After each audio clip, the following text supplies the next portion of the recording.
सुप्रभात बच्चों। आज हम आपको अनेक शब्दों के लिए एक शब्द की जानकारी विस्तृत रूप से देने के लिए जा रहे हैं। आप लोगों को यह भली भांति बोध है कि अनेक शब्दों के स्थान पर जब एक शब्द का प्रयोग किया जाता है तो इससे भाषा में संक्षिप्तता, स्पष्टता व सुंदरता आ जाती है। अपनी अभिव्यक्ति तथा रचना को मर्मस्पर्शी बनाने के लिए और अपने मनोभावों को संक्षेप में व्यक्त करने के लिए हम अनेक शब्दों के लिए एक शब्द का ज्ञान देते हैं। भावों और विचारों को संक्षिप्त करके व्यक्त करने से भाषा में जो सुंदरता बढ़ती है उससे हमें एक और नवीन शब्दों का ज्ञान होता है, तो वहीं शब्द भंडार में भी स्पष्ट रूप से वृद्धि देखी जाती है। निरीक्षण करने वाला व्यक्ति निरीक्षक कहलाता है। बच्चों, जब व्यक्ति अधिकतर आंखों का प्रयोग करता है और कानों और वाणी का प्रयोग कम करता है तो वह निरीक्षक कहलाता है। जब आप परीक्षा भवन में होते हैं तो अध्यापक भी आपको आंखों से ही देखते हैं। उस वक्त वह वाणी का उपयोग बहुत ही कम करती हैं। अर्थात आंखों से देखने वाला व्यक्ति जो आपको किसी क्रिया को करते हुए देखता है और बोलता कम है वह कहलाता है निरीक्षण। जिसने इंद्रियों को वश में कर लिया हो, जितेंद्रिय। जी बच्चों, वह व्यक्ति जिसने प्रत्येक प्रकार की बुराइयों पर साधना और योग के द्वारा, शांत मुद्रा के द्वारा विजय प्राप्त कर ली होती है, उसे हम जितेंद्रिय व्यक्ति कहते हैं। जो जन्म से अंधा हो यानी कि नेत्रहीन हो, जन्मांध। बच्चों, आपको यह भली भांति ज्ञात होगा कि जो सूरदास जी थे वह जन्म से ही नेत्रहीन थे। उनकी दृष्टि नहीं थी। उन्होंने मन की आंखों से ही भगवान श्री कृष्ण के बाल्य रूप की आराधना की थी। अर्थात वह व्यक्ति जिसकी दृष्टि जन्म से ही ना हो वह जन्मांध कहलाता है। बहुत तेज चलने वाला, द्रुतगामी। ऐसा व्यक्ति जो बहुत तेज चलता हो, जिसकी चलने की रफ्तार बहुत अधिक हो, एक सामान्य व्यक्ति से ज्यादा हो, उसे हम द्रुतगामी कहते हैं। जिसका आचरण अच्छा ना हो, दुराचारी। ऐसा व्यक्ति जिसका आचरण अच्छा नहीं है, जो अपने माता पिता के साथ अभद्र व्यवहार करता है, उसे हम दुराचारी कहते हैं। जो अपने सगे संबंधियों के साथ बुरा व्यवहार करता है उसे दुराचारी कहा जाता है। बच्चों, आपने कंस का नाम तो सुना ही होगा। जब उसे यह ज्ञात हुआ कि उसकी ही बहन का 8वां पुत्र उसकी मृत्यु का कारण बनेगा, तो उसने अपनी बहन व जीजाजी को कारावास में बंद कर दिया और संतान होने के उपरांत वह उनको मार दिया करता था। अर्थात उसने बड़ों का सम्मान नहीं किया, अपने सगे संबंधी लोगों की परवाह नहीं की। अर्थात ऐसा व्यक्ति जिसका आचार या आचरण अच्छा नहीं होता उसे दुराचारी कहा जाता है। जो बहुत कठिनाई से मिले, दुर्लभ। वह ज्ञान जो बहुत कठिनाई से मिलता है। जी बच्चों, गौतम बुद्ध को भी ये जो चिंतन मिला, जो ज्ञान मिला, वो बहुत ही आसानी से नहीं मिला। बहुत उन्होंने इसके लिए साधना की। अपना पूरा परिवार, अपना घर, पिता, महल, संतान, सभी को ही त्याग दिया और उसके बाद ही उन्हें जीवन के वास्तविक सत्य का ज्ञान हुआ। और इस ज्ञान की प्राप्ति के लिए उन्हें बहुत ही कठिनाइयों का सामना करना पड़ा। अर्थात जो बहुत कठिनाई से मिले उसे दुर्लभ कहा जाता है। जो देखने योग्य हो, दर्शनीय, ऐसा कोई भी स्थल या स्मारक जो कि देखने योग्य हो, जहां पर पर्यटक दूर दूर से आते हैं और उसकी सुंदरता को देखते हैं, वह दर्शनीय स्थल कहलाता है। जो कठिनाई से समझ में आए। दुर्बोध।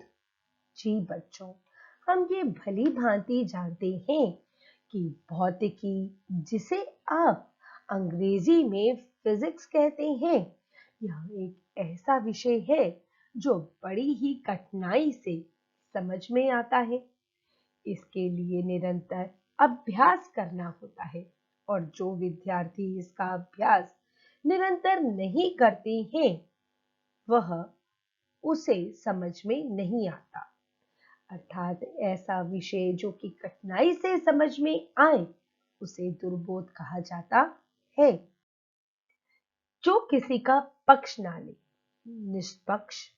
बच्चों, हमारे देश की पंचायत एक ऐसी सभा होती है जहां पर पंच सत्य का ही साथ देते हैं।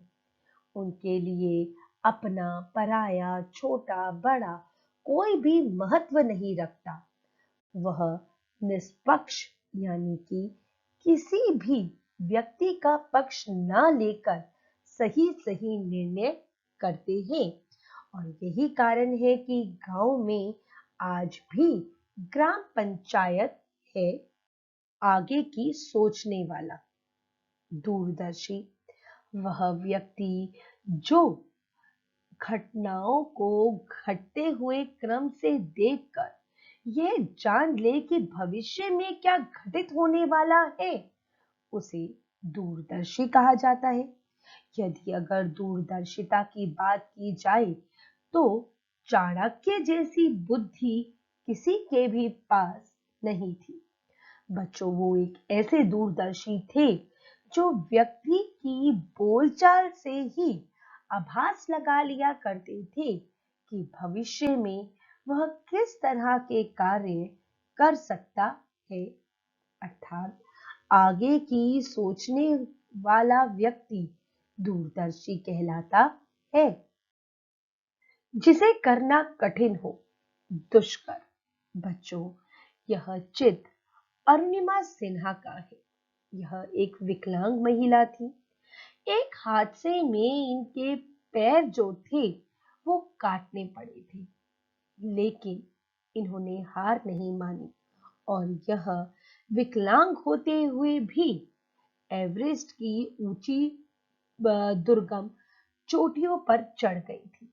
लेकिन यह कार्य करना अत्यंत ही दुष्कर था। अर्थात ऐसा कार्य जो किया तो जा सके, लेकिन जिसे करने में कई कठिनाइयों का सामना भी करना पड़े, तो उसे कहा जाता है दुष्कर। जो बच्चा गोद लिया हो, दत्तक पुत्र। बच्चों, यहाँ हम जानते हैं कि रानी लक्ष्मीबाई जो थी, वह एक ऐसी वीरांगना थी जिन्होंने अपने देश के लिए, अपनी झांसी के लिए अपना सर्वत्र न्योछावर कर दिया था। उनके पति गंगाधर राव की मृत्यु के उपरांत उनकी कोई भी संतान नहीं थी, इसलिए उन्होंने एक पुत्र गोद लिया था। एक ऐसी स्त्री या एक ऐसा दंपति जो किसी दूसरे की संतान को लेकर पालते हैं उसे हम दत्तक पुत्र कहते हैं।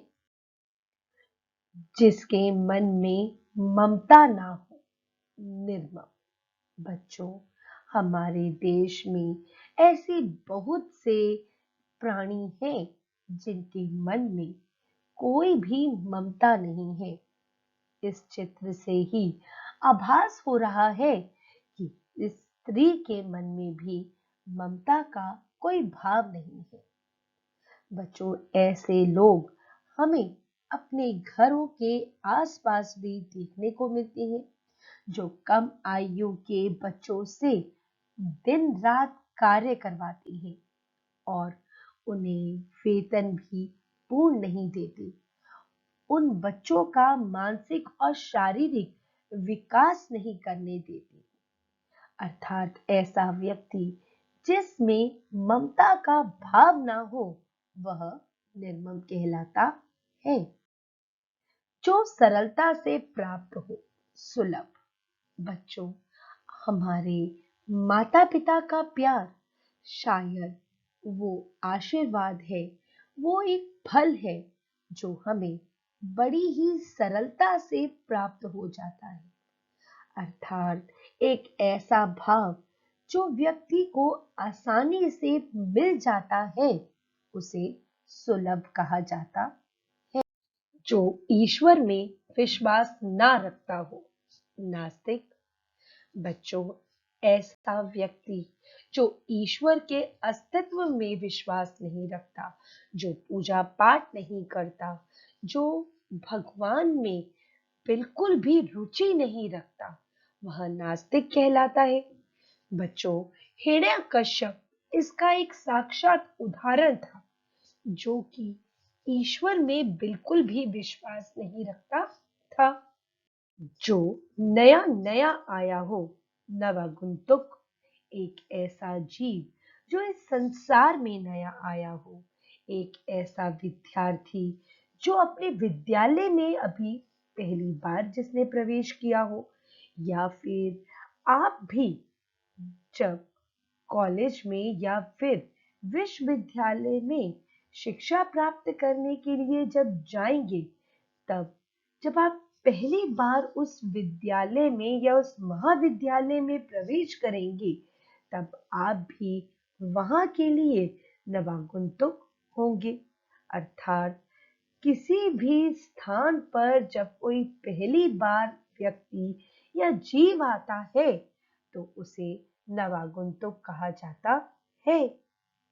जो नष्ट होने वाला हो, नश्वर। बच्चों, हमारा ये जो शरीर है, हमारी ये जो काया है, यह एक नश्वर है। हम लोग जब इस संसार से विदा हो जाते हैं, तो हमें इन पांचों तत्वों से बने हुए शरीर को भी त्यागना पड़ता है। अर्थात वह पूर्णतः नष्ट हो जाता है। तो वह जीव, वह वस्तु जो अंत में नष्ट हो जाती है, उसे नश्वर कहा जाता है। सदा रहने वाला, शाश्वत। बच्चों, हमारे माता पिता का प्यार, हमारे गुरुजनों का आशीर्वाद हमेशा हमारे साथ रहता है। तो वह आशीर्वाद, वह प्यार जो मनुष्य के साथ अंत समय तक भी रहता है, उसे हम शाश्वत कहते हैं। जो बोल ना सके, ऐसा व्यक्ति जिसमें बोलने की क्षमता ना हो, जिसे अपने भावों को व्यक्त करने के लिए सांकेतिक भाषा का प्रयोग करना पड़े, उसे हम मूक कहते हैं। जो बहुत अधिक बोलने वाला हो, वाचाल। बच्चों, हम स्त्रियां या लड़कियां बड़ी ही वाचाल मानी जाती हैं। अर्थात कहा जाता है कि स्त्रियां पुरुषों के मुकाबले बहुत अधिक बोलती है। अर्थात ऐसे जीव जो अत्यधिक बोलते हैं उसे हम वाचाल कहते हैं। जो नभ में विचरण करे, नभचर आकाश में मुक्त होकर अपने पंखों को फैलाकर बिना किसी बंधन के एक देश से दूसरे देश में आकाश मार्ग से इधर उधर जाने की जो क्रिया करता है, वह जीव नभचर कहलाता है। जिसकी पत्नी मर गई हो, विदुर, एक ऐसा पुरुष जिसकी पत्नी की मृत्यु हो गई हो, वह पुरुष विदुर कहलाता है। बच्चों, इस चित्र से आपको भी आभास हो गया होगा कि यह चित्र दशरथ मांझी का है, और जब उनकी पत्नी की मृत्यु इलाज न मिलने के कारण हो गई थी, तो वह विदुर हो गए थे और उन्होंने उसी वक्त ही प्रण लिया था कि वह इस पहाड़ को अपनी छेनी और हथौड़ी की चोट से एक दिन तोड़ेंगी और रास्ता बना देंगी, ताकि किसी और की पत्नी लाइलाज ना मर सके। अर्थात एक ऐसा पुरुष जिसकी पत्नी की मृत्यु हो गई हो, उसे हम विदुर कहते हैं। जहां कोई आदमी ना रहता हो, एक ऐसा स्थान जो बंजर है, जहां पर किसी भी प्रकार की सुविधा नहीं है, जहां पर मनुष्य का जीवन संभव नहीं है, उसे हम निर्जन कहते हैं। अर्थात एक ऐसा स्थान जहां पर मानव जो है वह बहुत ही या तो कम संख्या में रहते हैं या रहते ही नहीं है, वह स्थान निर्जन कहलाता है। अर्थात जन से रहित होने वाला स्थान निर्जन कहलाता है। एक ऐसा व्यक्ति जिसके आने की कोई तिथि ना हो, वह अचानक ही हमारे घर में कुछ समय के लिए रहने के लिए आ जाए, वह व्यक्ति अतिथि कहलाता है। जिसकी कल्पना ना की जा सके, अकल्पनीय, यानी कि बच्चों एक ऐसा विषय जिसके बारे में कभी सोचा ही ना गया हो, वह अकल्पनीय कहलाता है। अर्थात हमारी कल्पना से भी बिल्कुल परे होना। जो व्यक्ति संसार में प्रिय हो, लोकप्रिय। बच्चों, वर्तमान समय में यदि देखा जाए तो नरेंद्र मोदी जी का जो डंका है, वो चहु और बज रहा है। हमारे देश में ही नहीं, देश विदेशों में भी वह बहुत ही लोकप्रिय हो चुके हैं। अपनी वार्तालाप के कारण, अपने कार्यों के कारण, अपने भाषण के कारण सभी देश जो हैं वह इनका सम्मान करते हैं। अर्थात लोगों में प्रिय होने के कारण वह व्यक्ति लोकप्रिय कहलाता है। सबको समान दृष्टि से देखने वाला, समदर्शी। एक ऐसा व्यक्ति जो सभी को समानता की दृष्टि से देखता है, वह समदर्शी कहलाता है। जैसे हमारे अभिभावक, जैसे हमारी अध्यापिकाएं, जैसे हमारे गुरुजन, जो कि प्रत्येक बच्चे में कोई भेदभाव नहीं करते। उनके लिए सभी बच्चे, चाहे वो किसी भी वर्ग के हो, किसी भी परिवार से संबंध रखते हो, किसी भी धर्म में विश्वास रखते हो, लेकिन अध्यापक और अध्यापिका के लिए सभी बच्चे जो हैं वह समान होते हैं। वह उन्हें समानता की दृष्टि से देखते हैं।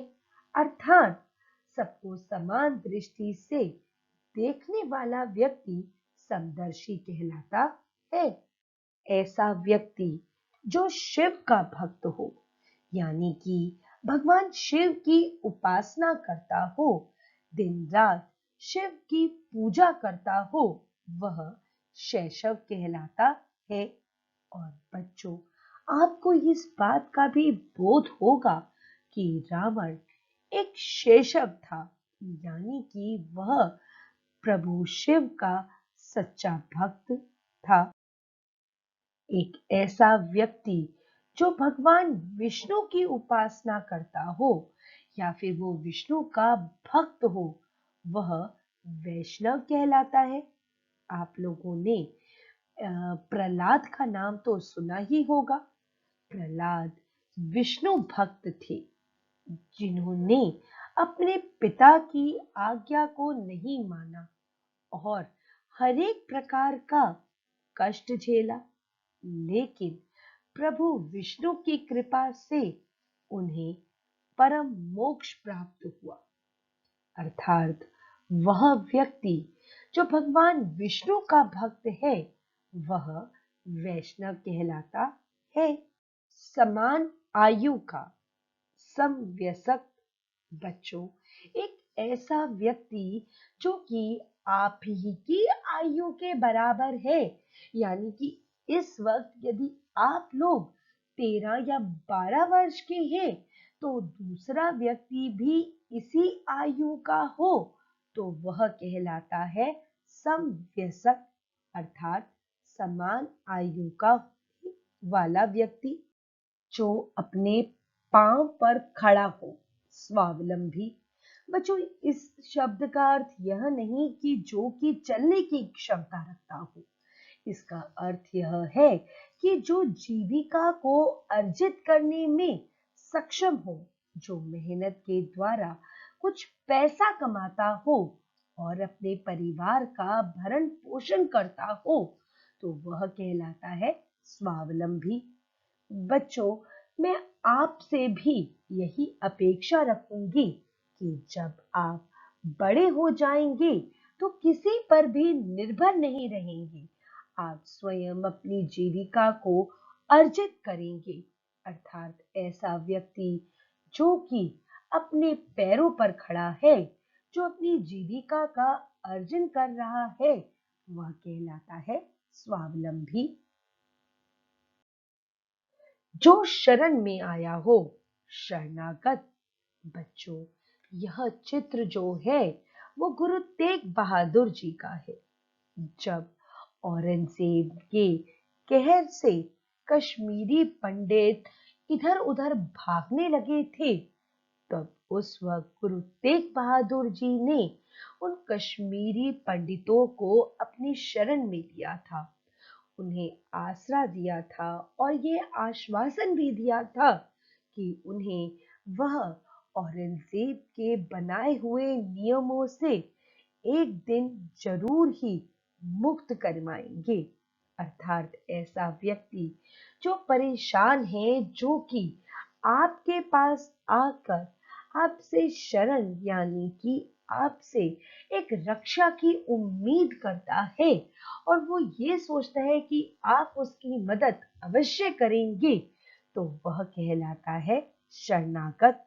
एक ऐसा जीव जो सब कुछ जानता हो, जो यह जानता हो कि भविष्य में क्या होना है, भूतकाल में क्या घटित हो चुका है और वर्तमान में क्या चल रहा है, वह सर्वज्ञ कहलाता है। हमारे प्रभु, हमारे इष्ट देव जो है, वह सर्वज्ञ है।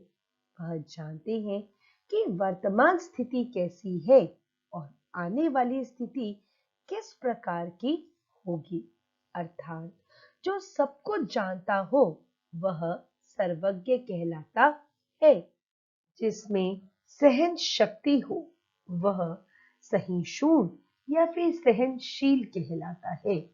बच्चों, एक ऐसा जीव जिसमें प्रत्येक प्रकार का कष्ट सहन करने की योग्यता हो, एक ऐसा जीव जो आसपास की सभी नकारात्मक स्थितियों को सहन कर ले, वह सहनशील कहलाता है।